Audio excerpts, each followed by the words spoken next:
सीता की खोज में निकला वानर दल हनुमान को उनका विस्तृत बल याद दिलाता है कि किस प्रकार उन्होंने अपने बचपन में सूर को एक फल समझकर अपने मोह में भर लिया था। इससे तीनों लोगों में अंधकार छा गया था। जब देवताओं ने आकर विनती की तब उन्होंने सूर को छोड़कर कष्ट निवारण किया था। जामवंत हनुमान को भी याद दिलाते हैं कि वे हर दिन राम का नाम जपते रहे हैं और आज जब राम का काम आन पड़ा है तो उन्हें इसे पूर्ण करने के लिए अपना बल कौशल दिखाना होगा। बजरंगबली श्राप से मुक्त होते हैं, उन्हें अपना बल याद आता है और वे समुद्र लांघने के लिए उड़ान भरते हैं।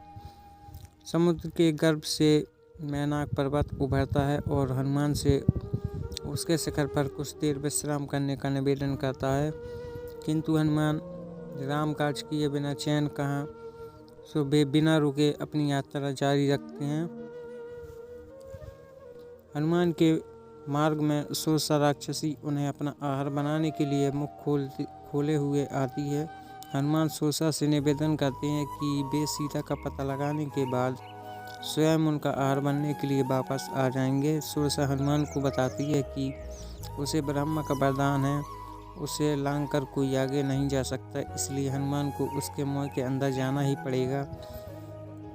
हनुमान इस विपत्ति को टालने के लिए बल नहीं बुद्धि का सहारा लेते हैं। वे अपना आकार बहुत छोटा कर लेते हैं।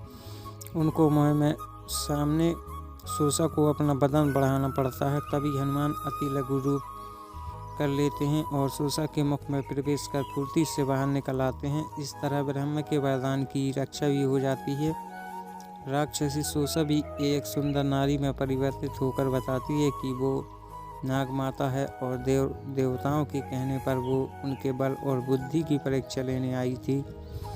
हनुमान के रास्ते एक और विचित्र बाधा आती है। बीच समुद्र में सिंहिका निशाचरी रहती है। वो आकाश में उड़ने वाले पक्षियों को उनकी परछाई पकड़कर खा जाती है। सिंहिका ने पानी में हनुमान की छाया को अपनी मुट्ठी में कैद कर लिया तो आकाश हनुमान का उड़ना रुक गया। सिंहिका हनुमान की परछाई को पकड़कर उन्हें नीचे उतार लाती है और अपने मुंह में रख लेती है। तब हनुमान गदा प्रहार से उसका मस्तक फाड़ बाहर निकल आते हैं। सिंहिका प्राण होता है और हनुमान 7 योजन समुद्र पार करके लंका की धरती पर उतरते हैं और सूक्ष्म रूप धारण कर लंका में प्रवेश करने का प्रयास करते हैं, लेकिन लंका की नगर देवी लंकनी की दृष्टि उन पर पड़ जाती है। वो हनुमान को रोकती हैं।